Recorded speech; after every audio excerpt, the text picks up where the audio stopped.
आज 9th class motion law of motion में हम सेकंड लॉ ऑफ न्यूटन पढ़ेंगे।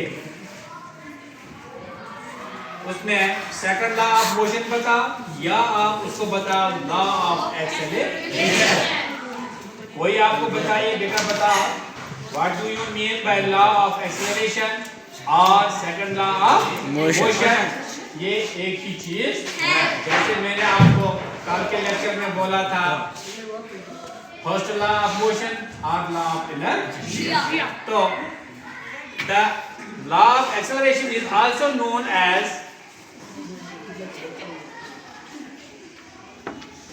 a second law of motion given by Isaac Newton. We stated that जो हमें कहता है क्या, the acceleration of an object is directly proportional to the total force acting on it and inversely proportional to its mass. देखो बेटा, second law of motion क्या कहता है कि जो रफ्तार है, जो रफ्तार है एक चीज की, उसका बराह रास्त वास्ता है उस फोर्स से जो हमने इस पर अप्लाई किया, उसके उस ऑब्जेक्ट के मास से, यानी उस ऑब्जेक्ट के वजन से उसका ताल्लुक है। वो आपको मैं नीचे फिर बताऊंगा, वो आपको और उससे क्लियर हो जाएगा नीचे कि कैसे इसका ताल्लुक उसके साथ है। तो इसकी मैथमेटिकल फार्मूला बेटा है F is equal to ma, where F stands for force in Newton। Force का यूनिट है न्यूटन, फोर्स का यूनिट है Newton. M stands for mass and object in kg। Mass का जो इंटरनेशनल यूनिट है वो kg।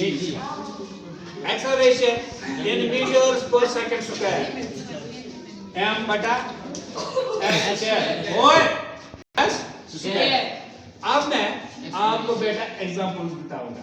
देखो, if force acting on an object increases, its acceleration increases। अगर हम किसी चीज पर जितना हम जोर इसको लगाएंगे, जितना हम जोर से इसका फोर्स लगाएंगे, इतना इसकी रफ्तार बढ़ जाएगी। क्या? इतनी इसकी क्या रफ्तार बढ़ जाएगी। एक दूसरा पॉइंट है, if mass of an object increases, अगर किसी चीज का वजन बढ़ता है, क्या रखो, अगर किसी चीज का वजन इंक्रीज होता है, बढ़ जाता है, while applying the same force, जिस पर हम एक ही बराबर फोर्स लगाते हैं, its acceleration decreases, इसकी रफ्तार कम होती जाती है। मतलब ये आपको समझ आई बेटा बात? मतलब इस तरह समझो, एक घोड़े पर या एक मारवती में और 5 आदमी सवार होते हैं, ठीक है? और वो उसकी रफ्तार मानो कि 100 किलोमीटर पर आवर। अब उसी कार में हम 10 आदमी बिठाएंगे। बताओ उस कार की रफ्तार बढ़ जाएगी या कम हो जाएगी?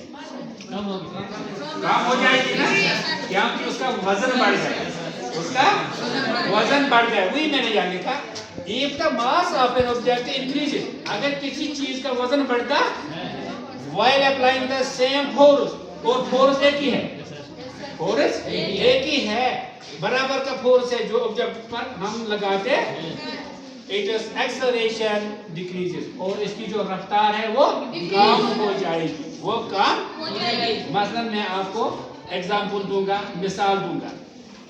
A heavier bus requires more force to accelerate than a lighter car। एक बड़ी बस को जो बहुत भारी बस होती वो उसको ज्यादा फोर्स चाहिए एक छोटी कार के मुकाबले। अगर हम किसी वक्त बस खराब हो गई, बस को टोचन की जरूरत है, हम उधर किसी मारुति वाले को बताएंगे जरा इसको टोचन करो, क्या वो हिला सकेगा इसको? क्या ऑब्जेक्ट इज हैवियर, यानी वो बस वो भारी है और जो फोर्स हमने उसको अप्लाई किया वो उससे कम, वो इसको हिला नहीं सके। इसी तरह यहाँ मैंने लिखा ए हैवियर बस रिक्वायर्स मोर फोर्स, बड़ी चीज को, बड़ी बस को ज्यादा फोर्स की जरूरत देन ए लाइटर कार, एक छोटी गाड़ी के मुकाबले। इसी तरह football moves faster which किकड with more force. अब जो फुटबॉल है जितना उसको जोर से हम किक मार देंगे उतना वो ज्यादा दूर जाए, यानी जितना उसको किक होगा बहुत तेज उतना वो ज्यादा तेज चलेगी। इस तरह ये सेकंड लॉ ऑफ मोशन या लॉ ऑफ एक्सेलरेशन किस तरह काम करता है, तो किस तरह मैंने आपको समझाया कि न्यूटन ने एक्सप्लेनेशन हमें क्या दी।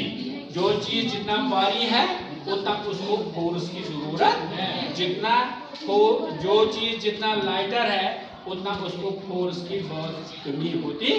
इस तरह आज मैंने आपको बेटा पढ़ाया second law of motion given by Newton. कल हमने पढ़ा फर्स्ट लॉ ऑफ मोशन और लॉ ऑफ इनर्शिया। अब बेटे आपको मैंने समझाया, घर जाके मेरी इस चैनल को सब्सक्राइब करना, और लाइक भी करना, कमेंट्स भी करना और अच्छे तरीके से दूसरों तक भी शेयर करना ताकि उनको भी समझ आए और आपको भी समझ आए।